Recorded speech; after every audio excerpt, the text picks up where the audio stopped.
Donc dans cette partie, on va s'intéresser au vif du sujet et on va déjà lister nos formations sur une nouvelle page en utilisant Vue.js et Inertia.js.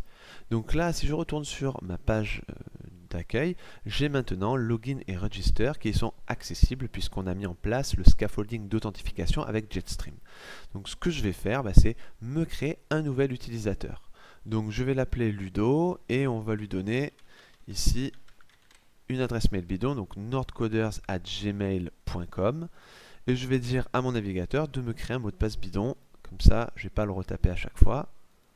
Voilà. Et maintenant je l'atterris sur mon dashboard. Donc impeccable, on voit que je suis connecté.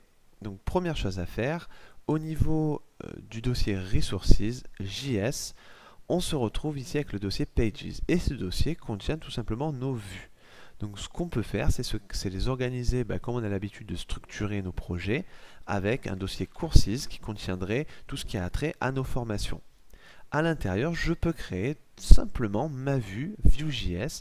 Donc je vais l'appeler index.view. Et là, j'ai qu'à faire comme j'avais l'habitude de faire, c'est-à-dire mon template original. Donc on va juste mettre quelque chose de très simple. On va mettre coucou. Et ici, on va rajouter un script et l'export default. Voilà, c'est tout ce qu'on fera. Notre objectif, c'est simplement d'afficher cette vue et ensuite on viendra for each, en tout cas boucler sur nos formations. Donc le gros avantage maintenant d'Inertia.js, c'est qu'on peut tout simplement définir une route pour cette vue dans notre fichier web.php. Donc moi, ce que j'aimerais faire, c'est me créer une nouvelle route en get où on irait sur /courses et qu'est-ce qu'elle me ferait? Elle me renverrait cette vue et on va passer par un contrôleur. Ce contrôleur, il n'existe pas, donc on va se le créer de suite. Donc je vais faire un coup de clear sur mon terminal en gardant en mémoire bien sûr que j'ai toujours sur mon autre terminal, toujours dans mon projet, un npm run watch qui me permet de tout compiler à la volée, c'est important. Et ici, on va se faire un coup de PHP artisan make controller et on va l'appeler courses controller ou course controller, comme vous voulez. Maintenant, j'ai un contrôleur qui peut me rendre la vue. Alors, le truc, c'est que depuis Laravel 8, on ne peut plus faire un course controller @index. Moi, ce que j'aurais voulu faire. Maintenant, on est obligé de préciser le namespace directement dans notre chaîne de caractères. Donc, on sait que c'est dans app, http, controllers. Voilà. Et a priori, cette fois-ci, ça sera bon. Donc, si je vais sur /courses, j'appelle la fonction index. Cette fonction index, dans mon course controller, elle n'existe pas. On va l'appeler public function index. Et là, dans l'idée, on va juste faire un return de inertia render. Et là, on va lui dire en premier argument le chemin directement depuis notre fichier pages. Donc nous, on est dans courses, donc courses / et je veux la vue index.view, donc index. Tout simplement. Alors, je vais importer la classe inertia /inertia, donc un namespace somme toute simple, mais on n'oublie pas de l'ajouter, sinon il me semble que ça ne fonctionnera pas. Donc normalement, si je vais sur /courses, je devrais simplement ici appeler cette fonction index, et cette fonction index va me rendre, grâce à inertia, ma vue Vue.js avec coucou. Donc on va tenter d'y accéder, donc /courses, et là on voit qu'on a coucou. Donc c'est fabuleux. Le problème bien sûr, c'est que vous allez me dire, mais je ne peux pas ici faire ça comme ça, j'ai besoin d'hériter de mon layout général. Et donc c'est là où ça va être intéressant. On va avoir besoin dans un premier temps de faire un import. Donc si vous avez été un petit peu curieux et que vous êtes allé voir dans les autres fichiers, vous voyez qu'on importe un app layout. Alors ce app layout, il est dans toujours le dossier JS, mais il est en dehors du dossier pages. Il est dans le dossier layouts. Et on a un app layout.view. Donc on va commencer déjà dans un premier temps par l'importer.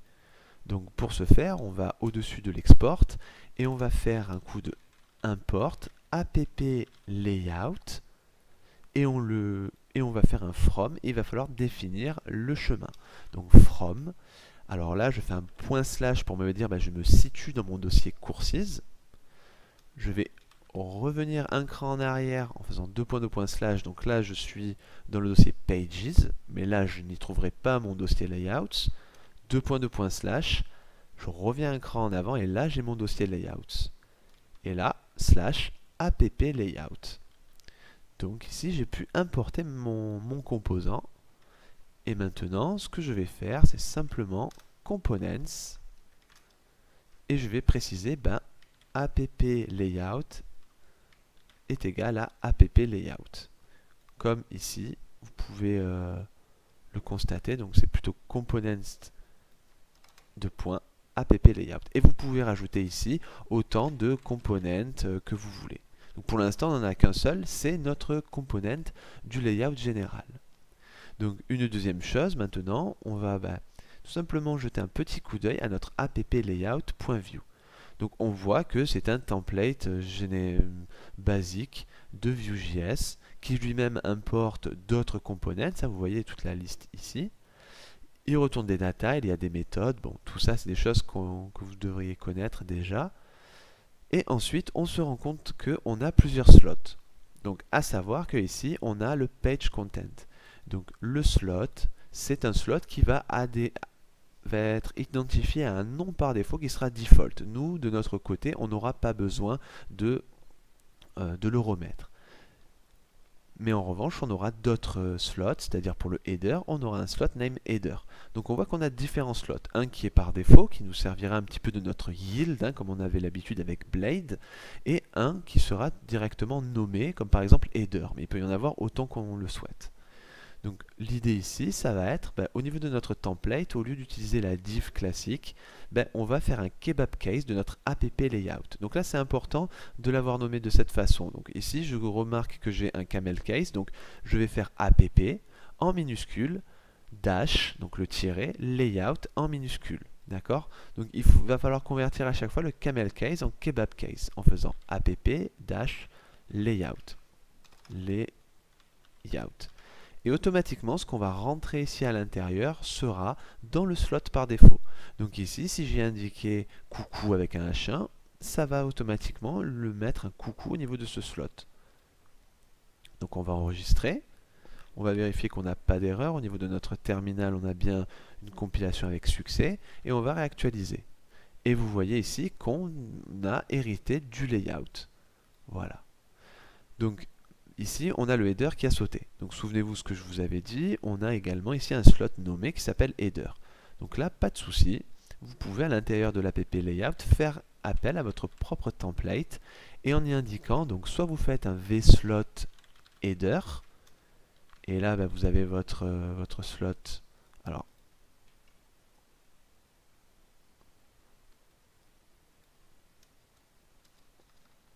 vslot header plutôt, et ensuite on va écrire liste des formations. Je vais enregistrer et là vous voyez qu'il a pris la place, donc le code que j'ai écrit a pris la place dans le slot header, donc il s'est inscrit à l'intérieur de ces balises. Mais vous pouvez aussi le faire plus simplement en faisant un template dash header. Voilà, et là normalement si je réactualise ça donne la même chose. Impeccable.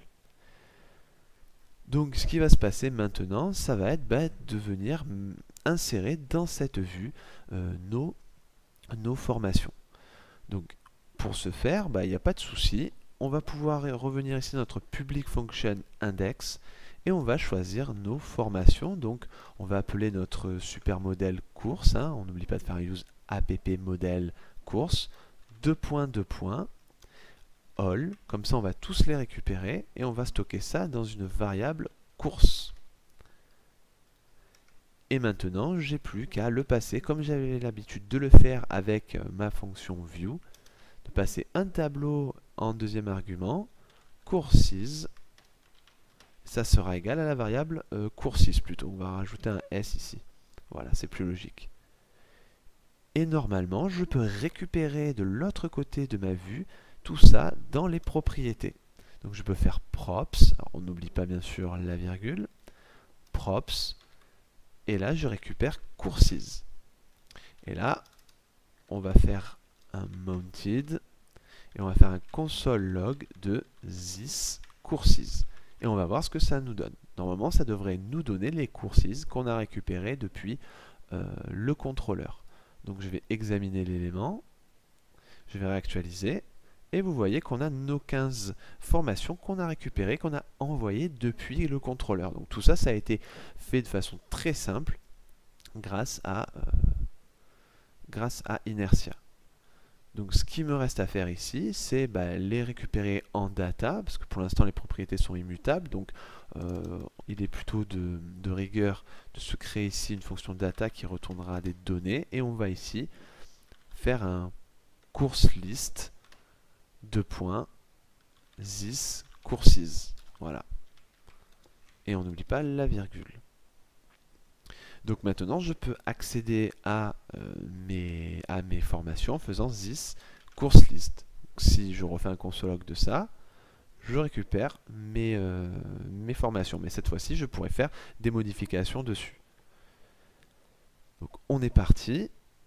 Ce qu'on va vouloir faire ici, ça va être un div avec un vFor, hein, histoire de boucler dessus. Donc this, alors ça sera course in this course list. Et là, il veut que je rajoute un vbind key de course id, sinon il ne va pas être content. Et là, je récupère simplement dans une div course.title. Voilà, par exemple, les différents paramètres que je voudrais afficher, différentes données, course.description. De cette façon, je vais boucler sur chacune de mes formations et afficher le titre et la description. J'enregistre, et maintenant, vous voyez qu'on accède à la liste entière de nos formations sur notre page. Donc deux petites choses. La première chose, c'est qu'au niveau du style, c'est pas terrible parce qu'il va falloir designer tout ça avec Tailwind CSS, quelque chose qu'on va faire après. Mais avant, on va essayer de rajouter le lien vers nos formations et faire en sorte qu'il soit actif lorsqu'on est sur la liste de nos formations. Un peu comme c'est le cas pour le dashboard. Donc on sait que tout ça, c'est indiqué dans notre layout général. Donc on va retourner dans applay.layout.view. Et ici, au niveau du Navigation Link, vous savez que vous avez un lien qui est matérialisé par le composant getNavLink.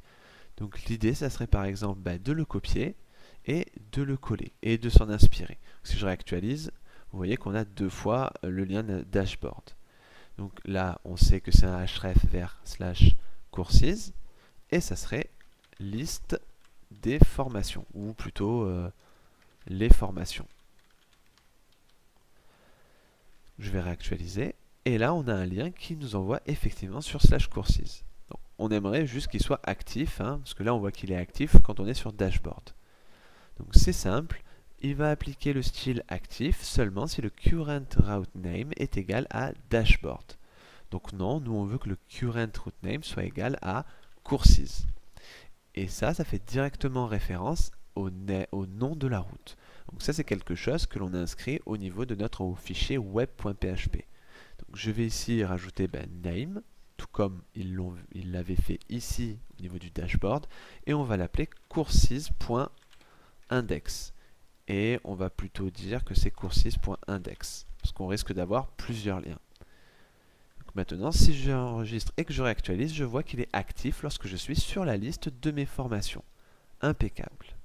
Donc maintenant, et pour terminer cette vidéo, on va essayer de styliser la liste de nos formations parce qu'on voit que ça respire pas du tout et on aimerait rajouter un bouton pour accéder à la formation en cours.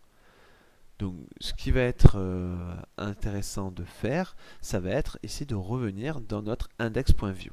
Donc on voit ici qu'on a englobé tout ça de div, donc j'ai fait ça volontairement parce que Tailwind CSS va jouer surtout avec les classes sur les divs. Le fait que vous mettiez un H1 ou un H2 n'aura pas d'importance. Si je mets un H1 sur course title et que j'enregistre, vous voyez que ça ne change pas le style, ça ne l'agrandit même pas. Donc on va rester avec des divs. Donc pour vous aider, vous pouvez tout simplement installer l'add-on Tailwind CSS IntelliSense qui va faire un petit peu comme avec PHP, vous autocompléter les classes. Donc ça peut vous aider si vous n'avez pas forcément toutes les classes en mémoire. Donc dans un premier essai, on va peut-être vouloir faire en sorte que ça respire en haut et en bas. Donc on peut rajouter par exemple une classe sur la div qui englobe nos formations avec un padding en haut et en bas de 6 par exemple. Donc si je fais ça et que j'enregistre, vous voyez qu'on a déjà imposé un style sur nos divs. Donc ce qu'on peut avoir envie de faire aussi, ça serait de rajouter une classe où on ferait respirer sur les côtés. Donc cette fois-ci un mx de 4. Donc, si j'enregistre, vous voyez que on a maintenant de l'espace sur les côtés. On va peut-être même mettre un petit peu plus, on va mettre 8. De la même façon, je peux rajouter un fond. Donc je peux faire un BG white. Je peux également faire rounded pour avoir des bords arrondis et mettre aussi un shadow qui va me permettre d'avoir un peu d'ombrage sur mes cartes. Voilà. Donc là on le voit pas bien parce que le BG white ne fonctionne pas très bien. Donc on va juste mettre un gray mais très léger, donc un gray à 300. Donc BG gray 300 va donner un fond gris à 300. Voilà, vous voyez. Donc on va peut-être le remettre juste à 200. Et ce qu'on va faire, c'est rajouter aussi un padding de 4, de façon à mettre de l'espace aussi autour. Vous voyez, on a nos cartes qui se dessinent petit à petit. Donc on peut également grossir le titre, si on veut, avec un texte dash. Et là, vous choisissez de combien. Donc, vous pouvez mettre un 2XL, 3, 4, 5 ou 6XL. Donc, moi, je vais mettre un 4XL. Et de la même façon, pour la description du cours, si vous voulez que ce soit un petit peu plus discret, vous pouvez rajouter un texte SM. Et puis vous pouvez aussi le colorier avec du text gray 300 par exemple. Donc là, vous voyez, bon, on voit plus trop grand chose parce que ça se prête beaucoup trop au background de derrière. Donc je vais juste laisser un background à white. Mais bon, vous avez compris l'intérêt. Et je vais foncer le gris du texte. Voilà. Donc maintenant, vous vous retrouvez avec des petites cartes comme ça qui ont été designées assez facilement. Donc peut-être qu'au niveau du padding, je vais juste mettre un padding de 3 sur mes cartes parce que sinon c'est un peu trop espacé. Et enfin, ce que je vais avoir envie de faire, ça va être ajouter un bouton. Donc pour ça, rien de plus simple. On va se créer ici une div avec la classe BG et on peut lui donner BG Indigo. Alors si vous voulez le nom des couleurs, vous les retrouvez sur la documentation de Tailwind CSS. Un BG Indigo 500 et on va marquer voir la formation. Donc on va préciser que le texte soit blanc avec un texte dash white et on va rajouter un padding sur les côtés de 2 et un padding en haut et en bas peut-être de 1. Et on va faire un texte SM pour que le bouton ne soit pas trop gros non plus. Donc là, ça ne sera pas une div, mais ça sera plutôt un lien, pour qu'on puisse rajouter un href ici. Donc on va enregistrer, voilà, parce que sinon c'était un bloc et il prenait toute la longueur. On peut rajouter aussi de l'espace et un effet de hover. Donc, par exemple, je vais pouvoir mettre un MT3 qui va me faire un margin top à 3 pour le dégager un petit peu du course description. Et ce qu'on peut faire aussi, ça va être un rounded pour arrondir et faire un bouton un petit peu plus joli. Et sinon, je peux dire sur le hover 2 points, je peux avoir un BG indigo de 700 pour qu'il soit un petit peu plus foncé lorsque je passe la souris dessus.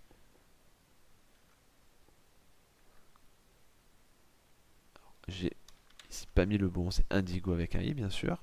J'enregistre et vous voyez ici qu'on a simplement ici, voilà.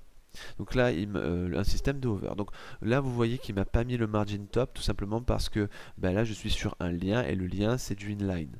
Donc il faudrait plutôt le display en inline block. Et pour ça, vous pouvez tout simplement inscrire inline dash block dans la classe.